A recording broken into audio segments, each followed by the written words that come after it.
The question or the statement that you might want to complete is, I will be happy when.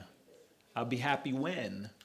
Well, some of you might say, I'll be happy when I, get that raise.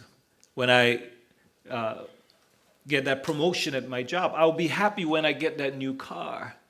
When I get that new house. I'll be happy when I get married.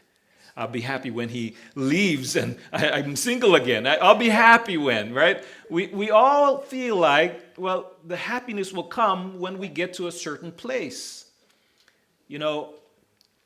Jesus, in this sermon that we're going to read, flips it upside down and shows that happiness is not a place that you get, it's a place that you are. It's a change of mind, not a change of location. Jesus, listen, will tell us that we can be happy even in our most difficult times. In Matthew chapter 5, Jesus opens up with these words. And seeing the multitude, he went up on the mountain, and when he was seated, his disciples came to him. Then he opened his mouth and taught them, saying, and I'll pause there. Now, just setting the stage, keeping in mind, this is Jesus' beginning, the beginning of his ministry, where he opens up with doing what? Preaching. His very first sermon. I remember my very first sermon. I was a wreck. It's like, what am I going to do, Lord? What, you want me to preach? I'm not qualified, Lord. But Jesus is going to share his very first sermon. And think about the many sermons that you've probably heard, many different pastors that you've listened to. What is it that you will preach if it was your very first sermon? A lot of sermons, they want people to feel good about themselves. So they'll probably say, well, here's how to obtain a blessing. And Jesus in this sermon will not say, here's how to get a blessing. He will show you that you are blessed. Now think about this. It says that he gathered, the multitude were around him, and he seated himself on a mountain. Usually in those times when some rabbi is preaching, he will get up and he will preach to the multitudes of people. But when he sits down, that means he's about to teach. And Jesus is going to teach some deep truth to those who gathered around him, more specifically to his disciples, those who will follow him. And he opened his mouth to speak. Now, this sermon that Jesus is going to share, we refer to it as the Beatitudes. The Beatitudes. And the reason why they called it the Beatitudes, because it's really, as we will see, it starts off, blessed are the poor in spirit. Blessed are those who hunger and thirst for righteousness. But it really reads, be poor in spirit. Be meek. And so it's the way, again, of blessing, is the way, as he will say, blessed are the poor, the hunger, blessed are the meek. In other words, you are blessed. And notice that he says, blessed are, not blessed you will be, blessed are. And I think that we really have to grasp this, because again, if your mindset is that when I get to a certain place, then I will be happy.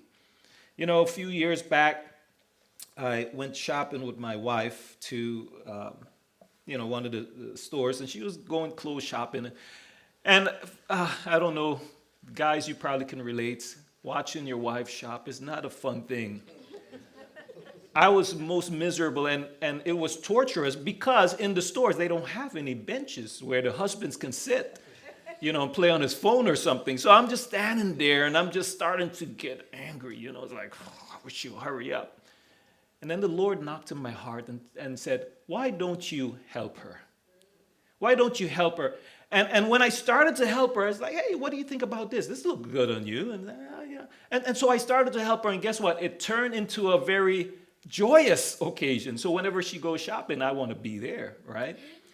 And it's the same place, just a different mindset. In the same way, listen, you can be poor. You can be in the middle of mourning, and Jesus says that you are blessed. How is that possible? Again, look at what he says. Blessed are the poor in spirit. Blessed are the poor in spirit, for theirs is the kingdom of heaven. You see, those words, they just simply don't go together. Blessed, that word for blessed, it could be translated happy. Happy are the poor. Again, do these words go together? Happy. Well, if you look at the word poor, you can jot it down next to it. Reduced to beggary, begging, asking alms. Or it could mean helpless and powerless to accomplish an end. It could mean poor and needy. Now, if you consider, based on the definition of poor, you could put next to that someone who is at the side of the road begging for money. Poor. They don't have anything. My dad, he used to say for the definition of poor, when you don't have 2 pennies to rub together. Some of you are familiar with that.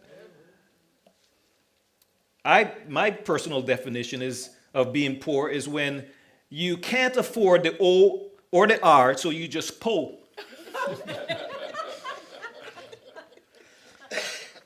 You see, being poor is when all you have is all you have. And you can't afford anything more than just what you have. You know, when you look at the scriptures, you see a couple people who are considered poor. One of them was that woman that Elijah went to and said, hey, can I have a meal? And her response to Elijah the prophet, she said, all I have is a handful of flour and a little oil. I'm going to prepare it for myself and my son that we may eat it and die. That's someone who is desperate, who says, I don't have anything else.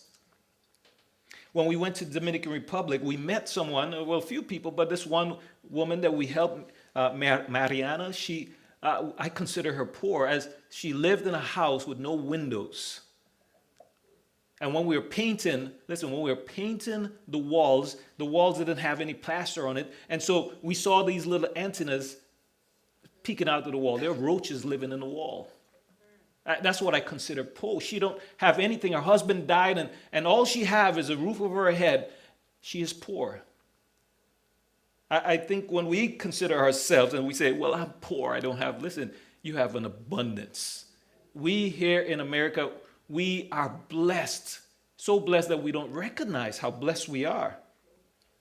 Now, why is he saying, blessed are the poor in spirit? And notice that this poverty is not speaking of just physical poverty. I believe it's speaking of spiritual poverty.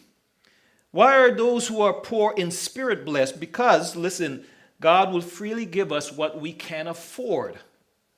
God will freely give us what we can never afford. What can't we afford? We can't afford heaven. We can't afford heaven. I don't care how much money you have. You cannot buy heaven. Now, when you consider the poor in spirit compared to someone who is self-righteous, well, the one who is self-righteous will say, well, I'm good enough to make it to heaven. I'm strong enough. I don't need anybody's help. I don't need God's help. I'm going to stand before God and I'm telling him why I'm so good and why I deserve heaven. That person is self-righteous. And that person will never make it to heaven. Versus the person who is spiritually poor will say, Lord, I have nothing to offer. I am spiritually bankrupt. You see, anyone who comes to God and says, Lord, I deserve heaven because, listen, you just disqualified yourself. We cannot afford anything. We are spiritually bankrupt until we come to that place of recognizing that I have to file for Chapter 11 spiritual bankruptcy, that we will never get to heaven. That's why when you come to Christ, what is the first act that you have to do? Confess. Lord, I am a sinner. Lord, I am bankrupt. I'm not good enough to make it to heaven. I don't have what it takes to make it to heaven. So the first act of being blessed is recognizing your poverty, your spiritual bankruptcy. And the Lord is saying, blessed are those who are poor in spirits. And what will they inherit? The kingdom of heaven. Now, if you consider this, where are you going to go when you die? To heaven. Can you be sad? because of that? No, listen. One of our, a sister who attended our church, she had cancer, and she was just going through all kinds of treatments. And the doctors said to her, you know, we don't know how much more longer. We're giving you this amount of time. And her response is, you can't threaten me with heaven. You can't threaten me, you see. And she lived with such a joy, what a wonderful attitude that she had. Now, the second person that we see here that God blessed is in verse 4. He says, blessed are those who mourn, for they shall be comforted. Blessed are those who mourn, for they shall be comforted. That word mourn, you can put it next to it, to show deep sorrow or regret. It also could mean to grieve for, Now, again, mourning and blessing, these are words that just don't seem to fit together. But I'll give you this illustration. When a few years back, 2011 or so, my mom, she was diagnosed with cancer. And she was going through treatments, and then things started to turn south.